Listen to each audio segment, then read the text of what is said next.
In this video, I'm going to be evaluating the Multimedia iKlip AV.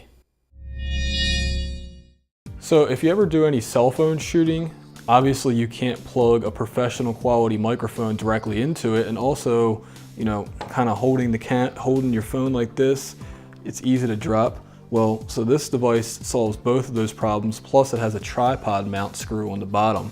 It also has just different features, including 48-volt phantom power. It has a grip, so the bottom part's made out of metal, which is nice. This plastic screw, I would probably recommend replacing this. Yeah, this is hard plastic. And then the batteries, it is nice that they put these in there. So, like I said, it has 4 pieces.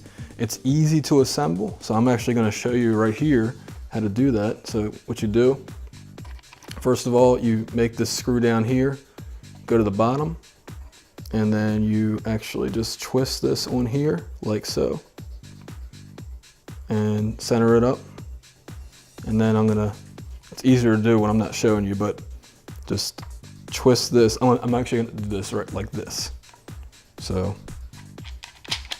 just twist that plastic piece up, make sure it's not going to move too much, which actually it is, so I just need to tighten it one more rotation. And now it's in the center.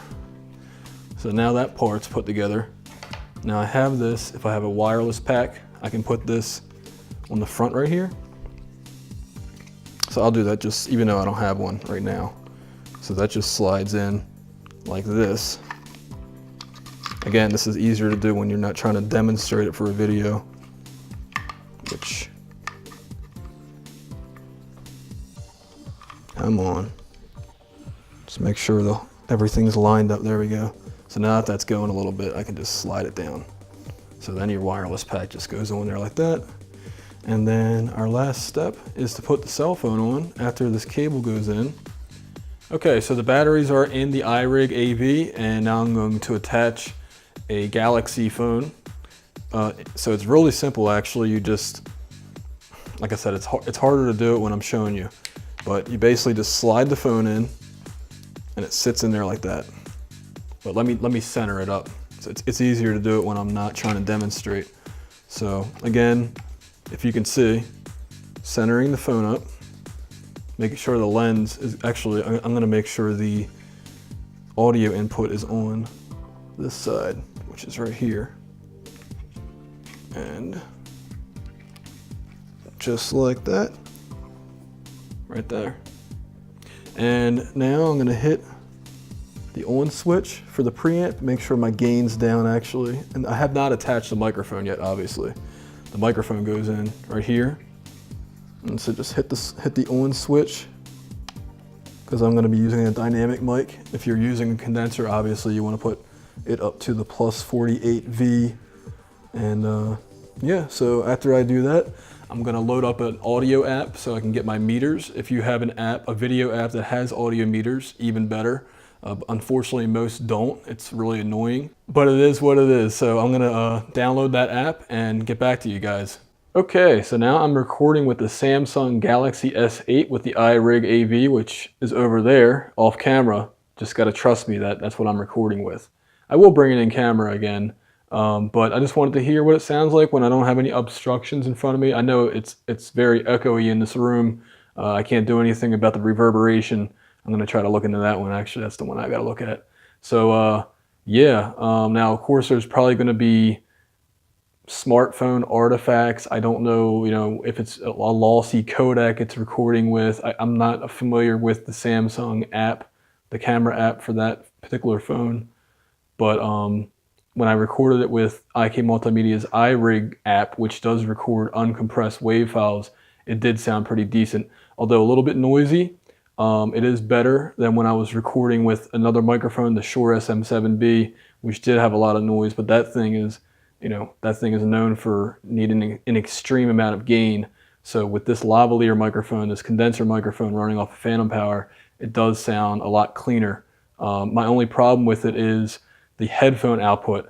Even when I had the volume cranked up on the phone, including the system setting, just could not hear anything in my headphones. So I don't know if that's an app problem. I don't know what the issue is with that, but if this thing ever does come to version 2, I would recommend to IK to put a headphone amplifier in their device, because I can't hear live audio, and that's of course very important. So what I had to do is just record it with the iRig recorder, and then listen back to it, and then hope that I have no audio issues while recording. So now I'm looking at the Sony camera. So now I'm going to plug in a handheld mic and get audio levels for that, and I'm going to bring the camera back into the frame so you guys know I'm not fooling you. Okay, so now I'm recording with the camera app and a handheld microphone, and I can't see my audio meter, so that's not good. But I did check it before I hit record, and we're just gonna, well, I think it's gonna pick up reflections from the metal piece. So let me put down the thing. You can look at it one more time. So that's right, I gotta hold it up. So yeah, I actually removed the part that holds the wireless receiver, so you can see what that looks like. And normally I'd be holding it like this.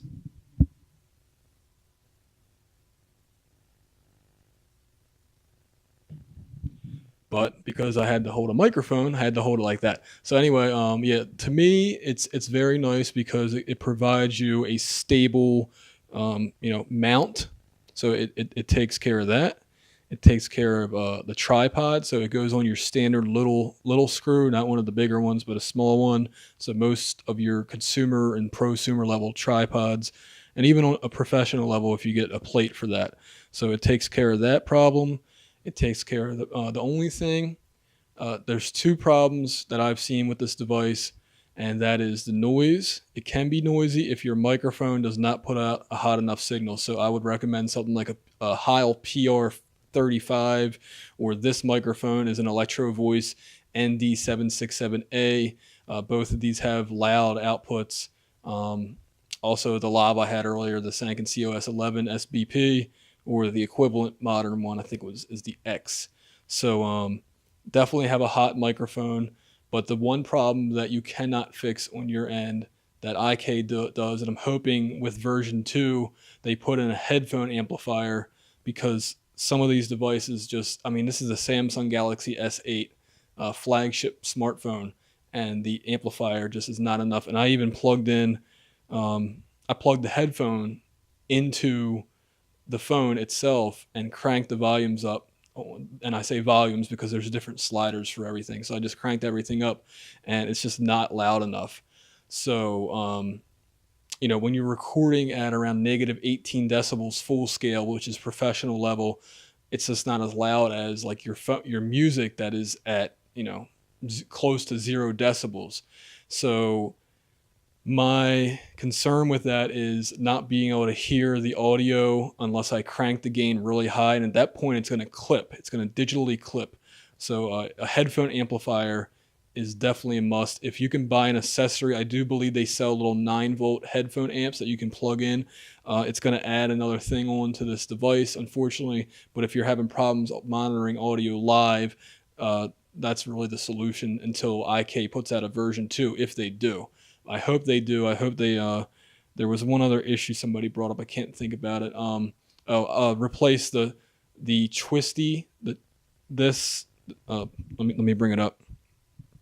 So replace this piece right here with a metal component, and maybe make the rest of it metal as well. But then there's issues with static electric. Maybe, I don't know. There might be a technical reason why the grip itself is plastic. Also, another issue I did have is the XLR. If you can see it, it's a little loose. Hopefully that's not affecting the audio, but this is a little loose, the connector. But that may just be a defect with this particular device. So if that's a common occurrence, then definitely fix that. And also, the other thing I would recommend is to put a locking mechanism like I have on the EX1. The XLR actually locks into place, and that would be nice to have on this. Not really necessary, but I would be happy paying $200 for an upgraded device that has those additional features. If it does cost more, I would rather have something that does check every check mark. So, but besides that, I think it's good. If those issues are addressed in the next version, then great. If not, that's just some things to be aware of if you do buy this device. But currently it goes for $130. Sometimes it goes for $180. I think that's a pretty good price range for what you get, which is a stabilizer. You get a tripod mount, and you get, more importantly, a professional XLR input for your smartphone. And I guess smaller tablets could fit in this thing too, because it does get very big. I'm not going to pull it up, but it does get very big, so it can handle a wider grip for a larger tablet. So anyway, this has been Adam for RealHomeRecording.com, and this has been my review and assembly of the iKlip AV from IK Multimedia.